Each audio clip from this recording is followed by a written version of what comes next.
out of 1 million people, you definitely see two that are really rich, that are billionaire. Then you see maybe like 100,000 that are poor set of people. But the remaining class, they are living within that same standard. But in Nigeria, it's hard for you to see people living at a very equal standard. The only set of people that you see that are living in a balanced standard are, let me say, government workers. But definitely in Nigeria, if you see rich people, you definitely know they are rich. And there's a wide gap in between the rich and the poor. And one of the issues we have that actually caused that is the system of our economy. It's not a wrong thing Nigeria is practicing mixed economy, but there is a lot of demerits that it actually cost. And it's part of what we are when it comes about political instability. Even the rich, there is a level at which you can tax the rich. So I'm going back to my to Deborah that said, if I have something, if I have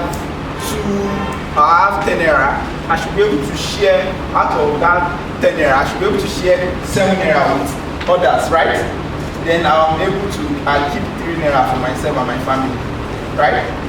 You're able to share with others. So that comes from the angle of individual personality now. Like I said something, the change we are expecting starts from us.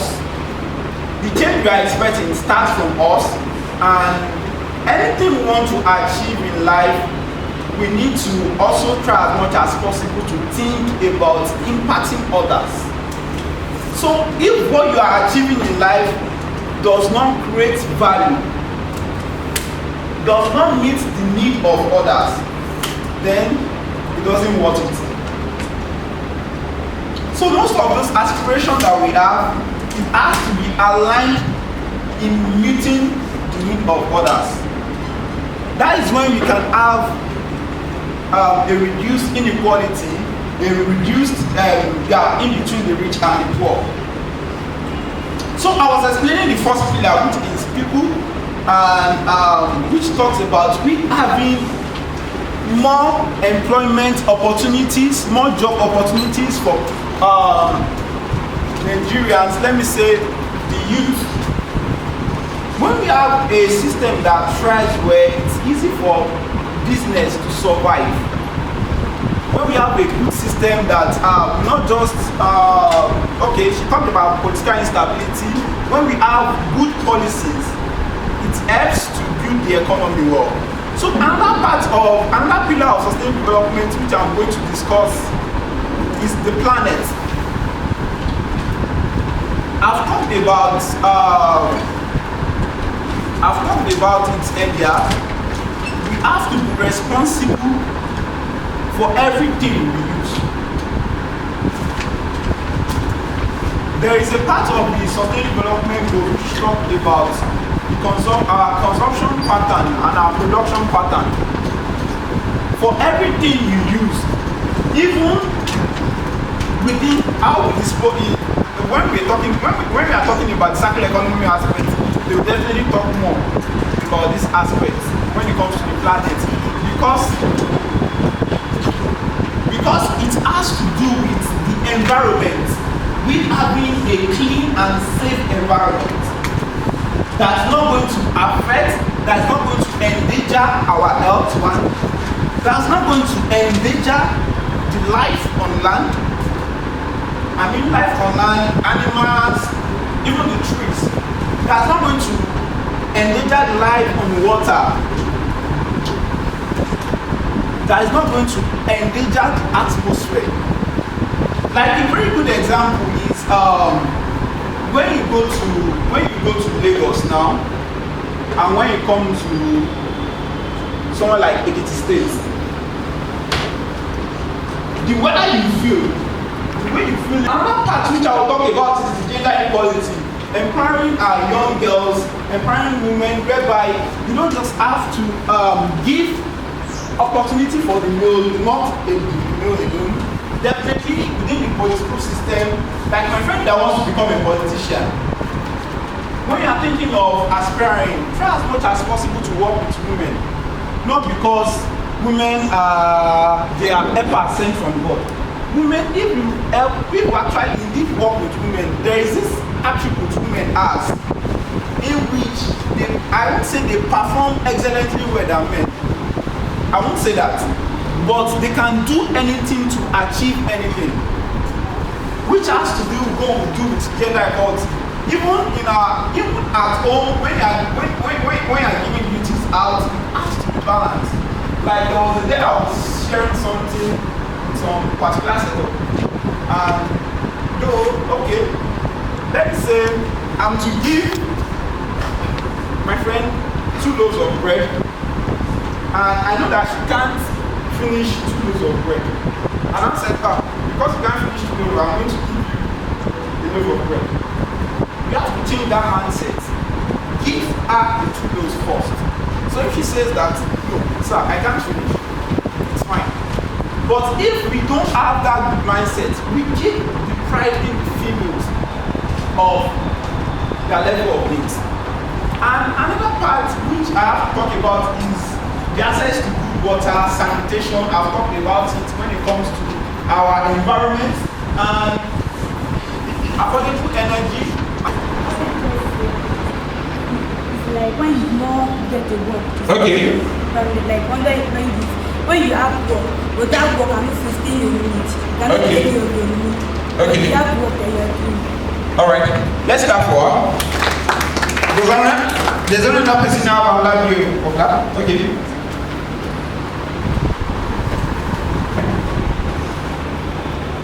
On that employment, it's when the employee to work and you actually use below your full capacity. Maybe like now you are a medical doctor, you work in a local government, but you are just being lazy. You are not used to your full potential.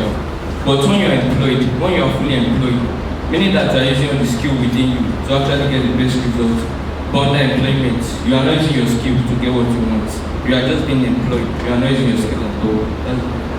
Okay, please let's clap for them. Let's clap for them. They are giving a very view of it. And unemployment, the rate of unemployment in Nigeria is very high, and which is no reason why we have to create employment. Everyone cannot be CEO, but we still have to create employment for ourselves. We have to be self-employed. We have to create jobs. We have to create jobs. Like if you're able to create an employment opportunity today, there are some other people, even your colleague will benefit from it. So there's, like I said earlier, we don't have to depend on the government for everything. Create job opportunities, and you can also define underemployment as let me use the medical doctor and working in the local government as an example, and whereby the kind of job you are doing is the standard of your expertise. Not just that, maybe we are not being given opportunity to get things we want to do, get it done. And I've talked about responsible consumption, climate action, like low water, reducing the danger because on our marine system, sea, rivers, and all, you can see people they will just pour different things. They can just pour anything in the gutter, and these are things that let me use for example now. When rain falls, it flows through and goes through a particular place, and at long run it's going to endanger the life underwater. And I think there was a news that there was an event that happened in Lagos. It's actually a crisis whereby is an industrial, is a gas company in an environment. They actually poured a waste chemical inside the gutter, and when they poured it, this went into the air and caused a certain level of pollution, whereby within that environment, people could not breathe well. So we have to be responsible for each and everything. We have to be responsible for each and everything we do. And I was saying something the other time. The first principle of sustainable development goals, and it has to do with the universality of it, whereby sustainable development goals was not just created by a particular country. If, like I said, over 193 countries came together to achieve to propose the 17 sustainable development goals, so that you can know the level at which they've gone. And another part is leaving no one behind, which I want to discuss. So whatever I want to do, whatever I want to share out, whatever I want to give out, just like she said earlier, I have to ensure that it meets the need of general set of people within me, within my environment, without leaving anyone behind. Not even for saying the fact that, okay, these people are poor, I have to, there are some situations whereby you want to give something out to some people, and you feel like, do I need to share it to these people out? Please, they are not in my class. Let me give people that are in my class. You need to change that mindset. Whatever you want to, what the development you want to create must not leave anyone behind. It mustn't leave anyone behind. And I won't have time to, let me just go outside it. It's just pictures representation of this slide. And I will as well share this slide. Okay, talking about the 5 pillars and how to work around people, prosperity, planet, peace. So which is on skill, governance, partnership, 70. Then a summary of what we said earlier, of what we said today, because I can see some wonderful things about there. Okay, like I said, when we started the section, I told you that we are currently in the decade of action. And the decade of action starts from which year? Started from which year? You said? No, I don't want to answer. I want someone to tell me, or should I call him? Joshua, the decade of action started when? 2002.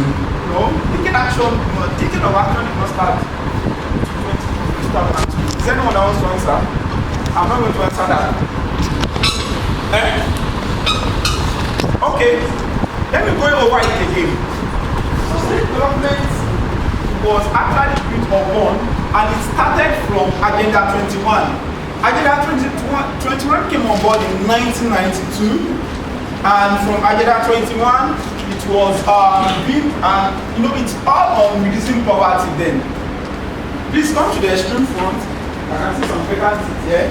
And from Agenda 21, it was later reviewed to the Millennium Development Goals.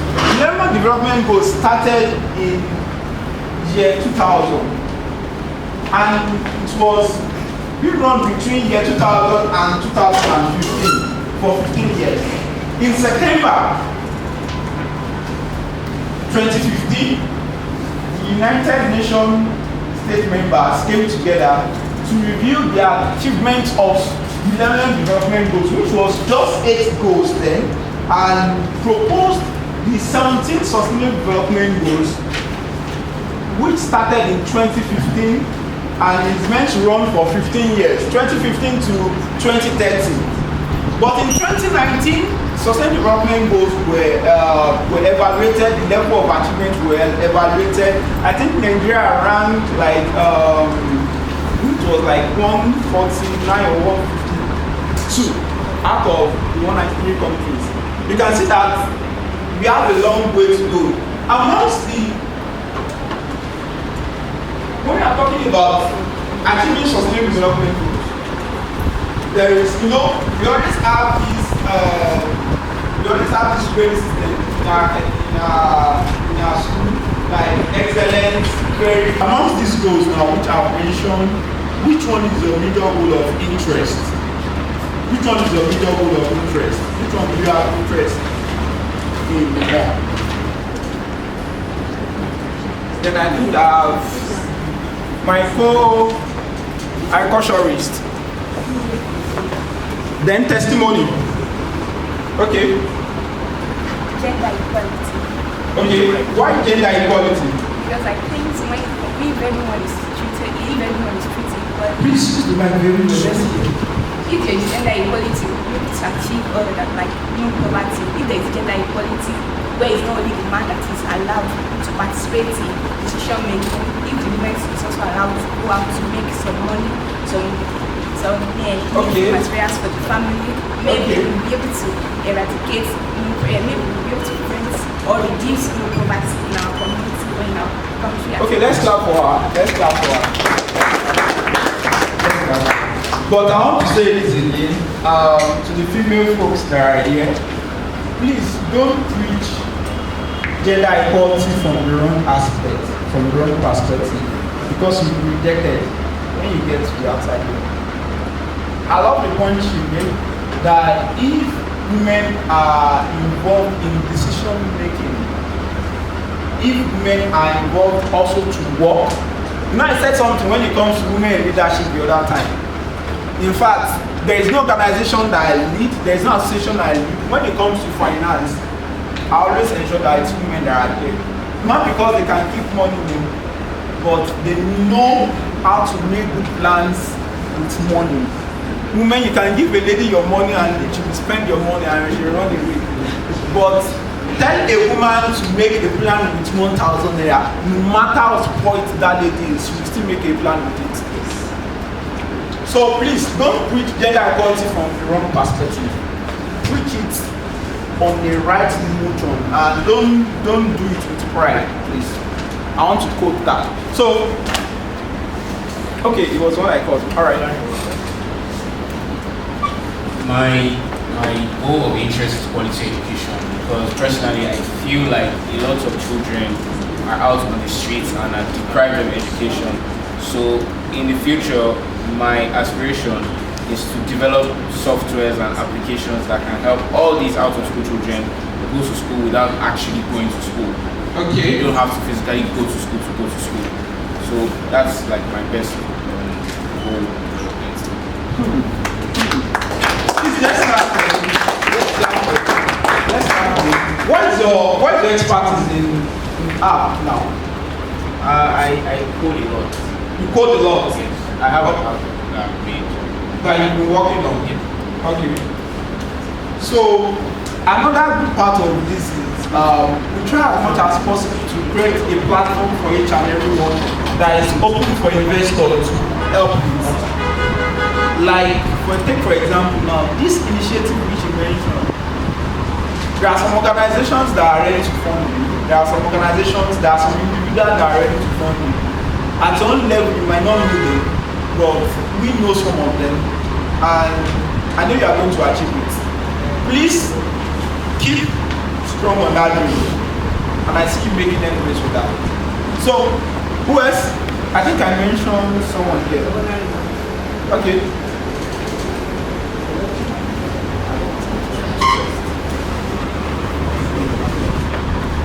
My goal is industry, infrastructure, and innovation.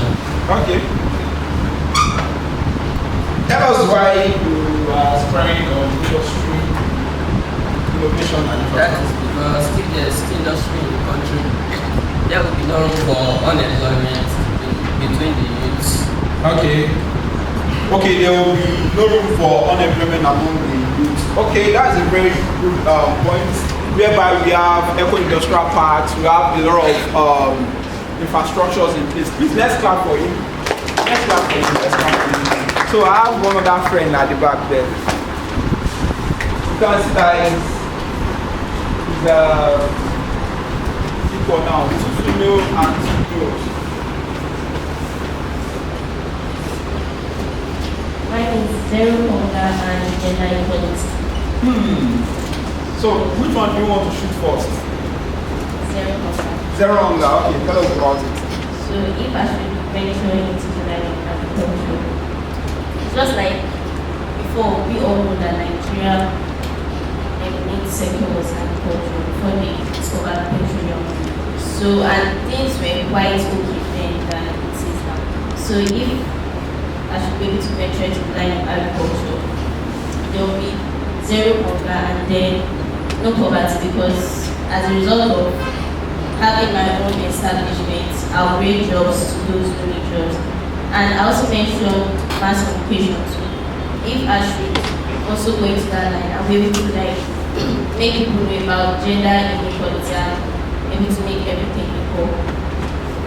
I want to hear what. Okay, you were saying something about gender equality. Yeah, I mentioned going into the line of mass communication too. Okay. So that's So what are you going to preach on gender equality? to make everything equal. To make what are we sharing? What are we sharing? Not to celebrate. Okay, not to celebrate like the female gender, not to like, classify women as a weaker person or not being able to do what the male two can do. Like just make everybody Give room for the female folks to also to make to participate. All right. Please let's celebrate that. And out of the goal, when our actually good every time well-being. Okay, why do you say good at I want to be a dietitian. So though the first thing is zero hunger, because with people need food to survive. That's the first thing. But I'm not going to that aspect. I'm going to the aspect of the health and well-being. When people know what to eat, they have different blood groups, and there are certain foods that these blood groups can take, and there are some that they affect them negatively. Some are positive to the blood group. So if people know what to eat and they know the right food to eat at a particular time, that will increase their health status. Okay, let's clap for her. Okay. Let's clap for her. Let's clap for her. When there is good food, even we have some people that do not take medications when they are sick. I have someone like that. What I just believe is he stays on food, and at the end of the day, he gets healed. So, like having a good nutrition, it as well boosts and stimulates you having a good health.